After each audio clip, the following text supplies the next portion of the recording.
Hello दोस्तों, क्या हाल है आपका। आशा करता हूँ अच्छे होंगे, स्वस्थ होंगे। तो आज की इस वीडियो में हम केवल उन दो टॉपिक पर बात करेंगे। एक तो जो सिलेक्टेड बच्चे हैं पहले से ही, वो जो पेपर दे रहे हैं उसकी वजह से कट ऑफ आई, और दूसरा जो स्क्राइब का मामला था, क्योंकि आपने देखा एसएससी सीजीएल प्री का जो एग्जाम हुआ था उसमें वीएच जो कैंडिडेट थे उनमें प्री में 130, 140, 150, 155 उसके आसपास भी मार्क्स थे। लेकिन जब वही बच्चे जब मेंस देने गए हैं तो उनके, जबकि वहां पे पेपर 200 मार्क्स का था और मेंस था 390 नंबर का, उसमें से नेगेटिव मार्क्स आ रहे हैं। मतलब 50, 60, 70, 90 उससे भी कम नंबर आ रहे हैं। कुछ के तो जीरो, मतलब नेगेटिव में चले गए हैं। तो ये मामला जब हुआ, जब एसएससी ने थोड़ा सा स्ट्रिक्ट किया कि वीएच का जो स्क्राइब का मामला है उसको थोड़ा सा स्ट्रिक्टली लिया, तो उससे थोड़ा सा इतना फर्क पड़ गया। और जो हम देख रहे थे वीएच की जी इतनी हाई कट ऑफ थी, उसका कारण मैंने बताया था कल वीडियो में कि वीएच में जो कैंडिडेट जो स्क्राइब के रूप में बैठते हैं वो पहले से ही क्या होते हैं, ट्रेंड कैंडिडेट होते हैं। और कहीं ना कहीं ये खेल अब बंद होना चाहिए और जो जेन्युइन कैंडिडेट है, जिनको वास्तविक जरूरत है, वही इसको सिलेक्शन हो। तो आज हम देखते हैं सबसे पहले जो सिलेक्टेड कैंडिडेट है। देखिए आपने अब 2024 का जो मेंस देखा, उसमें लगभग मेंस में 10,000 बच्चों की संख्या लगभग वो है जो पहले से सिलेक्टेड हैं।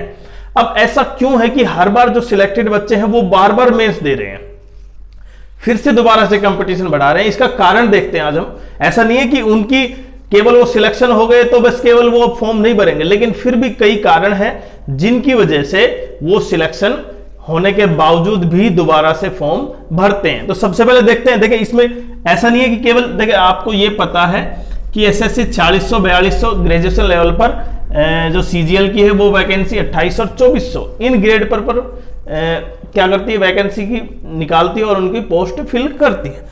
लेकिन इनमें से 4000 और 4200, ऐसा नहीं है कि केवल 2800 और 2400 ग्रेड पे पर जो सिलेक्ट हुए हैं केवल वही एग्जाम दोबारा दे रहे हैं। इसमें वो भी बच्चे हैं जो 4000 या 4200 ग्रेड पे पर सिलेक्ट हुए हैं लेकिन फिर से एग्जाम दे रहे हैं। इसका कारण ये है कि कहीं ना कहीं उनको होम स्टेट की दिक्कत है कि वो है तो मान लो नॉर्थ इंडिया का, लेकिन साउथ में उसका सिलेक्शन हुआ है। अब वो साउथ में है तो कहीं ना कहीं उसकी जो सोशल लाइफ है वो एक थोड़ी सी डिगमगा सी गई है।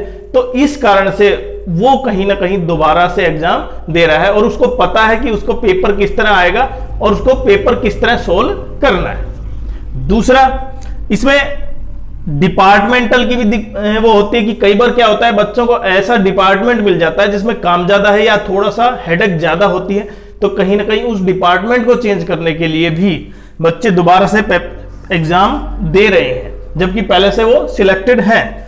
तीसरा, फैमिली या सोशल लाइफ का डिस्टर्बेंस भी कहीं ना कहीं उनको दोबारा से एग्जाम देने के लिए कर रहा है। और चौथा सबसे इंपॉर्टेंट, जो सैलरी, क्योंकि सैलरी में काफी डिफरेंस है। देखिए 2400 और 2800 में डिफरेंस के लिए इसलिए भी बच्चे कुछ जो हायर पोस्ट के लिए अपना एग्जाम दोबारा से देते हैं। लेकिन अब आपको ये, चलो इनमें तो हो सकता है कि ये सैलरी की वजह से हो रहा हो, लेकिन जहां पे GST inspector, tax assistant, postal assistant, जहां पे ये ग्रुप सी की वैकेंसी है, यूडीसी असिस्टेंट और इनकम टैक्स, कुछ इनकम टैक्स इंस्पेक्टर भी, क्योंकि मैंने बताया ना कि होम स्टेट लेने के लिए भी एग्जाम दोबारा से हो रहा है। और उसका एग्जाम्पल आपने बिल्कुल देख चुके होंगे जब मेंस में एग्जाम हुआ था अभी, तो उसके दौरान आपने बहुत से ऐसे सिलेक्टेड कैंडिडेट का इंटरेस्ट देखा होगा जो पहले से अच्छी पोस्ट पर हैं और लेकिन फिर भी एग्जाम दे रहे हैं केवल इसलिए कि उनको और हायर पोस्ट मिले या फिर डिपार्टमेंट चेंज हो। तो सबसे ज्यादा वैकेंसी देखिए जिस पोस्ट की होती है ना, उसी के सबसे ज्यादा सिलेक्शन होते हैं या दोबारा से क्या होते हैं, रिपीटर शामिल होते हैं। जैसे जीएसटी इंस्पेक्टर, इसमें सबसे ज्यादा वैकेंसी होती है। Postal assistant, sorting assistant, UDC assistant, इनकी संख्या सबसे ज्यादा होती है। तो इसलिए ये भी हमेशा दोबारा से शामिल हो जाते हैं और कट ऑफ हाई जाती है। और कट ऑफ हाई का समझ रहे हो आप कितनी हाई जा रही है कि लगभग 80% मेंस में कट ऑफ हाई है। जिनके 310 प्लस मार्क्स हैं वो लगभग 18 से 20 हजार के आसपास ही वहां पर बच्चे हैं। और वो भी वो है जिनका डाटा अभी तक मिला है, बाकी जो टोटल कैंडिडेट है वो एक अलग चीज है। जिनको पहले से ही 100% श्योर है कि उनके मार्क्स इतने हैं, उनके इतने गलत हुए हैं, इतने सही हुए हैं, लगभग 340 है, 350, वो तो अपना आंसर की या बाकी जो जितने भी साइट्स दे रखी हैं उस पर अपना आंसर चेक ही नहीं कर रहे हैं अपने स्कोर कार्ड।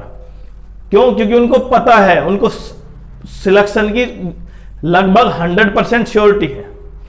तो ये मामला इतना सिंपल नहीं है। अब जो बच्चा जो पहले से सिलेक्टेड है, मानो पहले से जीएसटी इंस्पेक्टर है और 2024 में उसको पोस्टल असिस्टेंट मिलता है, मानो कम मार्क्स की होने की वजह से या कुछ भी कारण था, अब पोस्टल असिस्टेंट मिलने से वो जो वैकेंसी जाएगी वो खराब जाएगी, वो कैंसिल, वो दोबारा से ज्वाइन नहीं करेगा। इसलिए एसएससी को ये रिक्वेस्ट है कि केवल उसके बाद वेटिंग लिस्ट जरूर आउट करे, जिससे कि जो डिजर्विंग कैंडिडेट है, मतलब जो ज्वाइन नहीं कर पाते, उनके बाद उनकी संख्या वहां से नीचे से उठाई जाए, मतलब जो वेटिंग लिस्ट में शामिल हो, तो जिससे वैकेंसी खराब भी ना हो और जो मेंस में अच्छे मार्क्स लेके आ रहे हैं वो सीएचएसएल का फॉर्म भी ना भरें, क्योंकि हो सकता है इनमें से कुछ बच्चे सीएचएसएल में भी शामिल हो और वहां पे भी कंपटीशन थोड़ा सा अप हो रहा हो इन्हीं की वजह से।